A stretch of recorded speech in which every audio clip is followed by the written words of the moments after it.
除了中东问题，欧盟也需要安抚外界对西方支持乌克兰的力度是否会因此削弱的担心。本次峰会的议程包括推进一项支援乌克兰军队的价值200亿欧元的款项，还将讨论新一轮对俄制裁措施，可能会包括禁止俄罗斯钻石出口或如何利用冻结的俄罗斯资产来帮助乌克兰。但欧盟内部在这一领域内的分歧加深。匈牙利自俄乌冲突爆发以来，就一直与欧盟和北约有不同主张。早前，匈牙利总理欧尔班在访华期间会见俄罗斯总统普京，一些欧盟国家对此强烈不满。但欧尔班26号出席欧盟峰会时回应表示，匈牙利希望与俄罗斯继续就地区和平做出沟通的努力。What? No. We have a very transparent and clear policy on that, which differ for the majority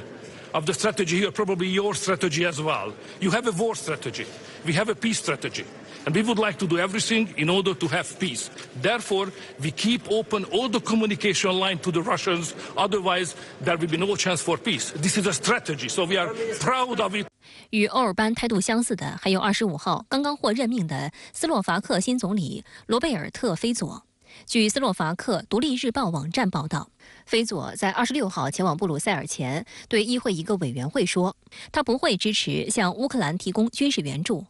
美联社早前就评论称，一些人担心，随着菲佐领导的方向党获得选举胜利，该国外交政策可能出现戏剧性转变，并给欧盟和北约脆弱的团结带来压力。中东欧国家呢，越来越多的看到了这样的援乌的力有不逮的一面，所以呢，他们态度也有所回退。那我想下一阶段呢，欧洲国家对于抗俄援乌的这个紧迫性以及这个能力上的这样的一顿矛盾呢，会困扰欧洲。那我想未来可能，这个安全上的威胁会使得欧洲心理上会承受更大的压力。李超表示，欧盟作为全球多极化中的一极，一直在引领全球经济发展合作以及全球秩序的塑造两方面发挥着重要作用。但随着全球地缘冲突不断发生，不仅给欧洲经济造成冲击影响，更是不断侵蚀欧盟的软实力。如果欧盟不能保持战略自主，为消弭地缘冲突发挥作用，从长远来看，欧盟难免会在大国竞争中处于不利地位。下周首届全球人工智能安全峰会即将在英国举行，然而围绕是否邀请中方参加仪式上，在七国集团内部引发了不小的争议。26号，英国首相苏纳克公开确认已邀请中方参加。在美国拉盟友对华科技围堵之际，英方此举释放了哪些信号？那么美国对此又有何反应呢？来看报道。11月1号至2号，英国将在位于白金汉郡米尔顿凯恩斯的布莱切利公园举行首届全球 AI 安全高峰会议。预计届时将有约100名各国政府官员、科技行业高管和学者专家等出席，旨在讨论如何通过国际协调行动来降低人工智能带来的风险。英国舆论认为，人工智能是全球热门的科技产业领域。该国脱欧之后主办人工智能领域的重要国际会议，希望借此机会提升英国的国际地位。值得一提的是，峰会地点之所以选在布莱切利公园，是因为这里在2战期间曾是英国政府破译军事密码的重要基地。10月26号，苏纳克特意在伦敦发表预热演讲，宣布将在英国成立全球首个 AI 安全研究所。演讲中，苏纳克宣布已邀请中国参加此次峰会。We're bringing together the world's leading representatives from civil society to the companies pioneering AI and the countries most advanced in using it. And yes, we've invited China. That might not have been the easy thing to do, but it was the right thing to do. 然而，就在苏纳克宣布该信息后，其前任，也就是英国历史上任期最短的首相特拉斯公开唱反调。他在社交媒体发文抹黑称，人工智能在中国是所谓国家控制手段，要求英国政府重新考虑。针对特拉斯的言论，苏纳克发言人于26号晚火速回应称，我们的立场没有任何变化，我们所采取的做法符合英国政府的对华策略。该发言人强调，邀请中国参会的决定是正确的。苏纳克政府也面临了包括保守党内以及英国政府内部一些所谓对华鹰派以及意识形态偏见者越来越大的这种政治压力，那么他们也不惜以一些个案乃至一些舆论上的抹黑、污蔑来阻碍中英关系的正常发展。外界注意到，自苏纳克今年6月访美期间提出召开 AI 安全峰会以来，围绕是否邀请中国，在英国国内甚至七国集团成员内部都有不小的杂音。近年来，随着人工智能技术的发展，产业前景也越来越清晰，对政治、经济、军事、社会等领域的复杂影响也日益受到关注。与此同时，以美国为首的西方国家还意图构建一个科技小圈子，阻止中国参与人工智能等技术标准的制定，企图遏制中国人工智能科技的发展。今年5月20号发布的七国集团联合声明就声称，要以所谓价值观划线来推动包括人工智能在内的前沿科技的发展。10月17号，美国发布了对华半导体出口管制最终规则，在去年10月7号出台的临时规则基础上，进一步加严对人工智能相关芯片、半导体制造设备的对华出口限制，并将多家中国实体增列入所谓出口管制实体清单。人工智能在这个军事领域以及经济领域得到一个广泛的应用，是未来人类这个发展的这个重要的影响因素。那么在西方，特别是美国，对于中国所谓的这个安全挑战以及这个意识形态偏见如此浓厚的这种情况下呢，那么将这个中国的人工智能发展视作所谓的这个挑战与威胁。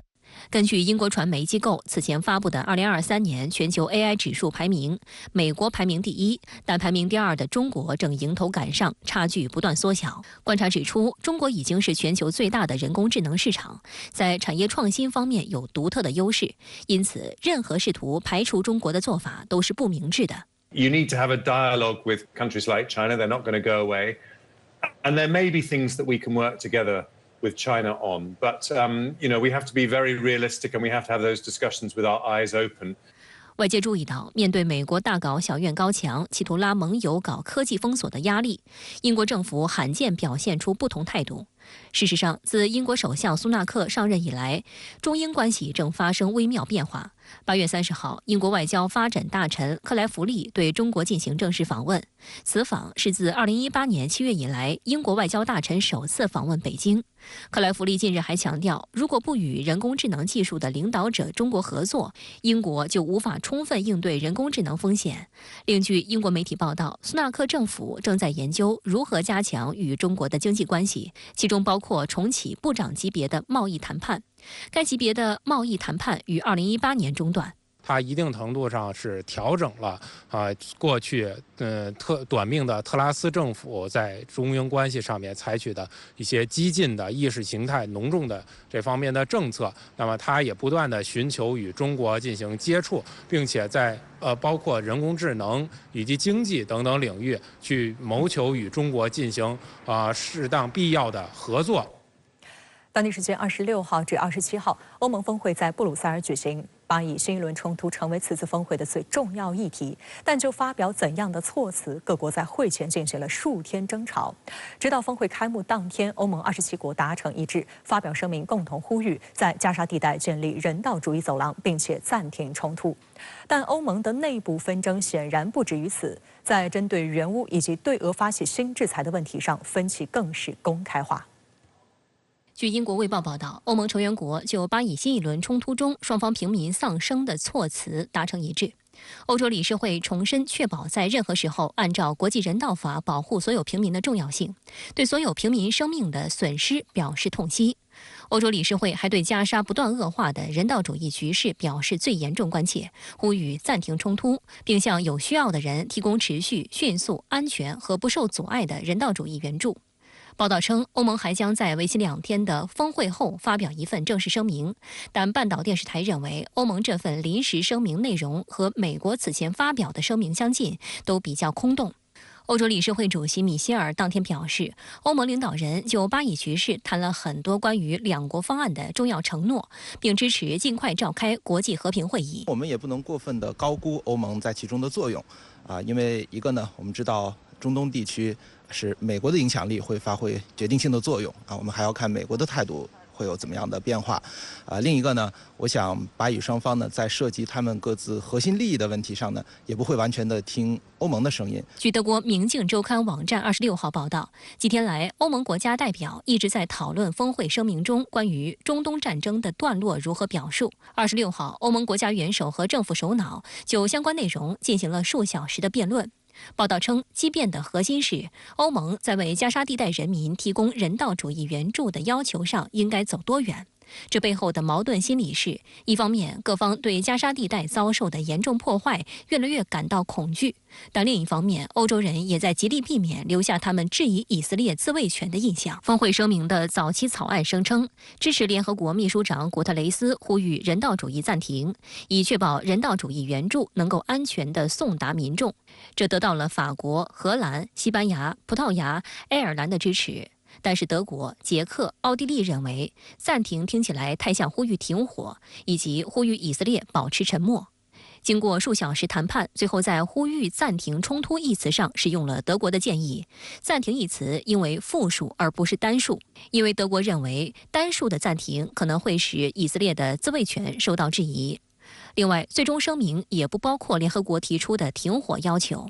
报道认为，这意味着以德国为首的主张对以色列采取相对温和路线的国家占了上风。据与会外交官称，西班牙首相佩德罗·桑切斯一直抵制这一妥协。他在峰会开始时说，他个人希望看到欧盟提出停火要求。此外，比利时首相德克罗在峰会开始前表示，以色列虽然有权进行自卫，但这绝不是封锁加沙、阻止人道援助的借口。英国卫报称，就巴以局势的分歧是欧盟近年来最具破坏性的事件之一。早些时候，冯德莱恩就曾在巴以新一轮冲突的立场上与欧洲理事会主席米歇尔发生冲突。冯德莱恩此前的声明被批评缺乏人道主义关切，还有大约850名欧盟委员会雇员联名致信冯德莱恩，抗议他近期在有关巴以冲突的一系列表态中偏袒以色列。在中东问题上，欧盟27国传统上分为两派，一些国家认为需要和巴勒斯坦人保持团结，比如爱尔兰和西班牙等，而德国、奥地利和匈牙利等国家则是以色列最热心的捍卫者。中国现代国际关系研究院欧洲研究所副所长李超告诉深圳卫视记者，由于二战期间纳粹德国对犹太人的大屠杀，让包括德国在内很多欧洲国家在支持以色列的问题上形成了一种政治正确。再加上此轮巴以冲突将对欧洲造成难民潮等潜在的外溢风险，使得欧洲国家普遍表态谨慎。相关因素都是造成当前欧盟内部分歧的主要原因。此外，也不可忽视美国对欧洲的影响。因为俄乌冲突之后呢，欧洲对于美国的这种安全依赖是大幅度的上升。那么欧洲跟随美国的一面呢，也不容忽视。那么美国在中东地区对以色列的这个大面积的支持呢，也对欧洲心理上产生了一些影响。